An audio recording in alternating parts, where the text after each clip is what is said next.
The U.S. Congress hauled 3 university presidents before the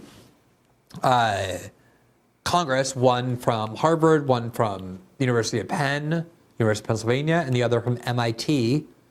And Elise Stefanik, the Republican from New York, a very, very ardent supporter of Israel, someone who's been claiming that there's a grave anti-Semitism crisis in the United States that requires more restrictions on speech on college campuses, questioned them about whether a student would be punished or should be punished for expressing genocidal arguments about Jews. This is the exchange.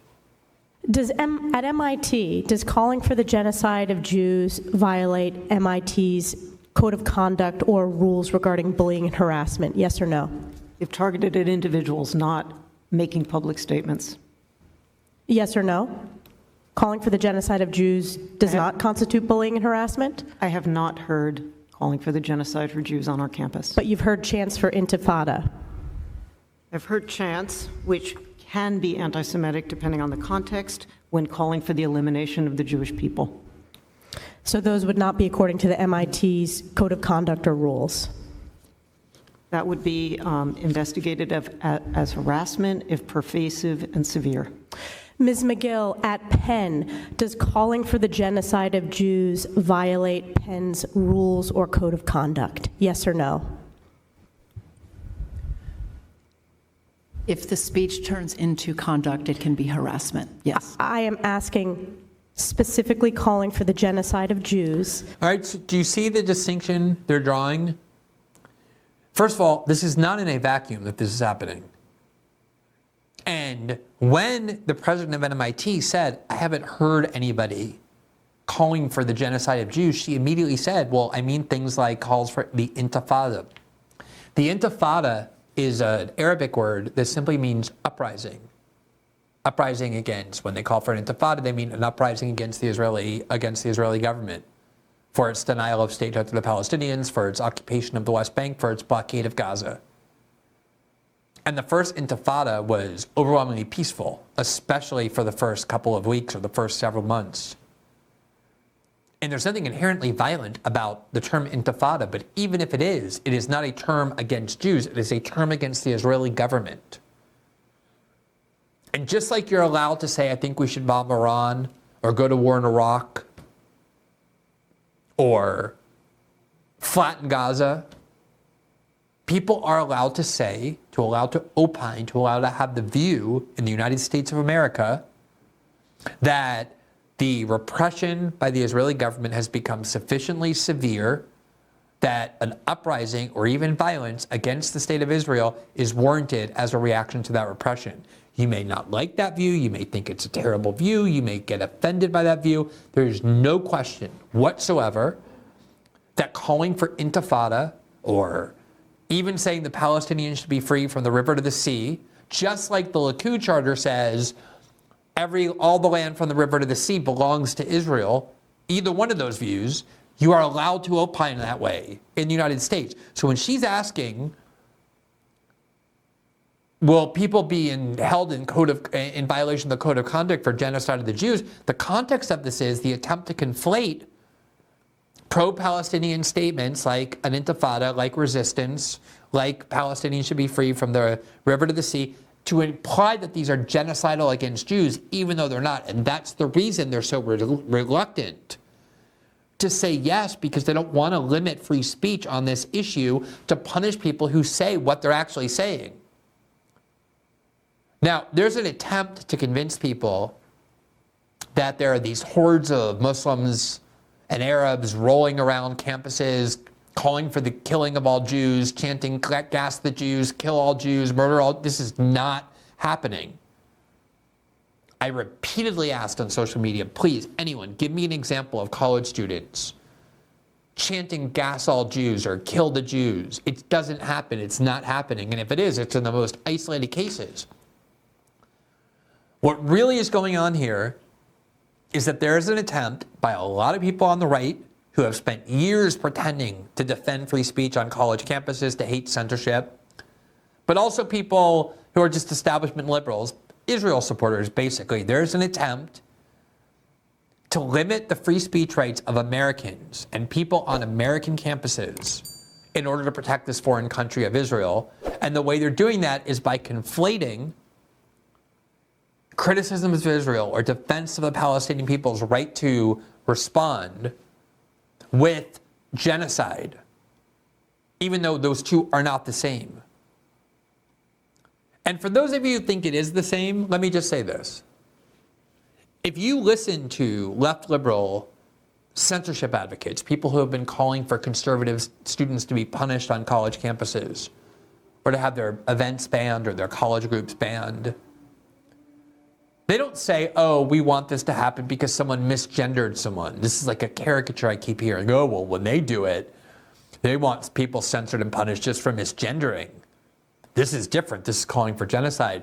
That is not what they think. They think that conservative right-wing speech on things like policing and race and immigration and trans issues are genocidal. They believe the speech is intended to provoke violence against minority groups. They believe that what conservatives really are saying and really want is the murder of black people and immigrants and trans people. They say it's genocidal. It's the same theory of censorship that is being used here.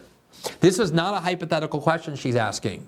She's asking it in the context where there is a claim that there is genocidal speech taking place on college campuses against American Jews, even though what they mean by that is not, I want all Jews dead or gas all Jews, but I believe violence against the Israeli government is necessary, or I believe that a resistance against Israel is justified.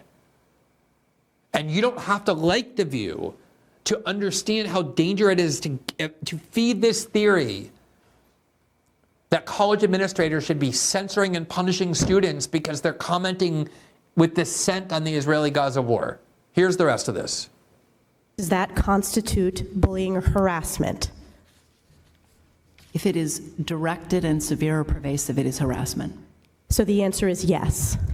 It is a context-dependent decision, Congresswoman. It's a context-dependent decision. That's your testimony today. Calling for the genocide of Jews is depending upon the context. That is not bullying or harassment. This is the easiest question to answer yes, Ms. McGill. So is your testimony that you will not answer yes? If it is, if the Yes speech or no? becomes, if the speech becomes conduct, it can be harassment. Yes. Conduct meaning committing the act of genocide? The speech is not harassment?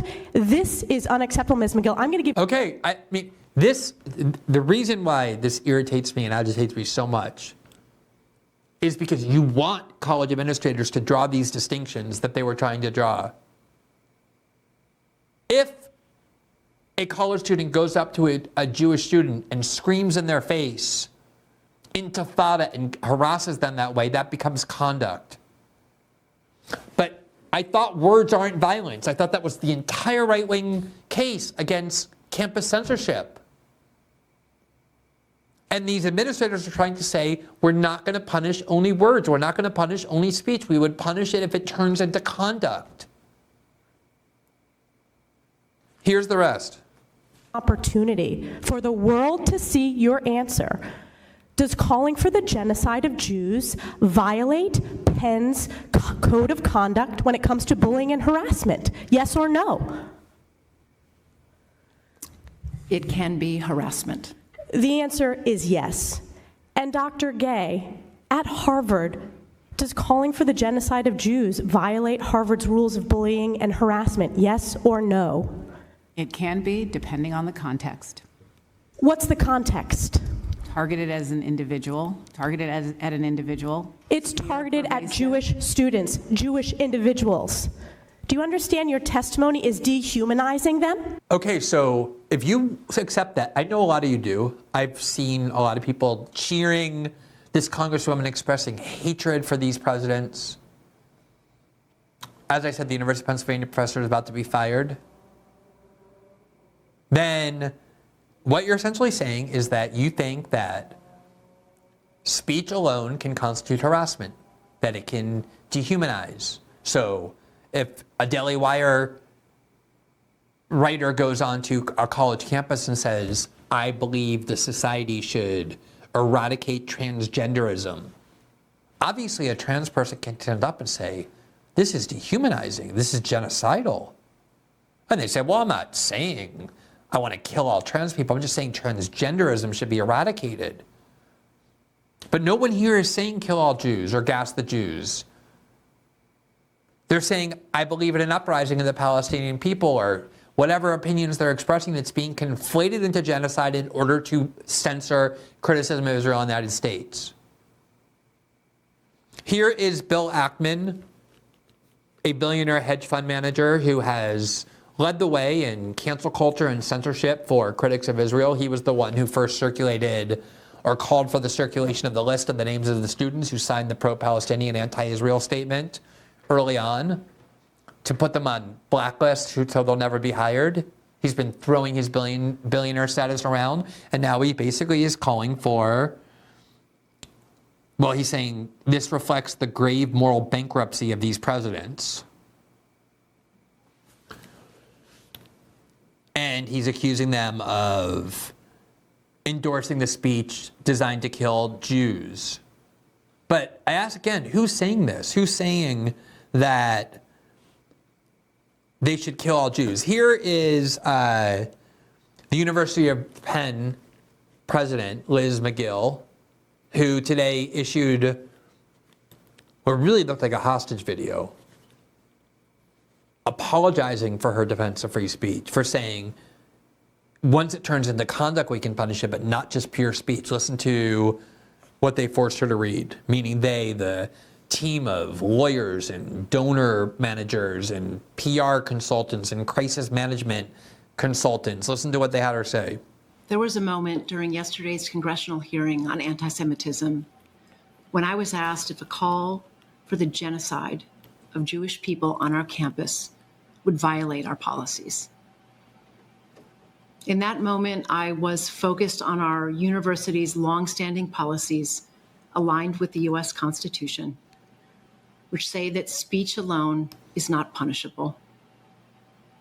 I was not focused on, but I should have been, the irrefutable fact that a call for genocide of Jewish people is a call for some of the most terrible violence human beings can perpetrate. It's easy. Okay, so she basically got successfully coerced into withdrawing what was definitely her controversial but also important defense of free speech. But it's not going to save her job. There are too many powerful people demanding that she be fired and that the university not allow this speech to take place. That's what they've been doing from the start. It's not easy to get a university professor fired. You see which issue is the one that will get them fired. Now, fire.org, which is the only principled free speech defense organization in the United States now that the ACLU has turned almost entirely partisan. You may recall that they condemned Governor DeSantis for banning a pro-Palestinian student group in the University of Florida system as a grave attack on the First Amendment.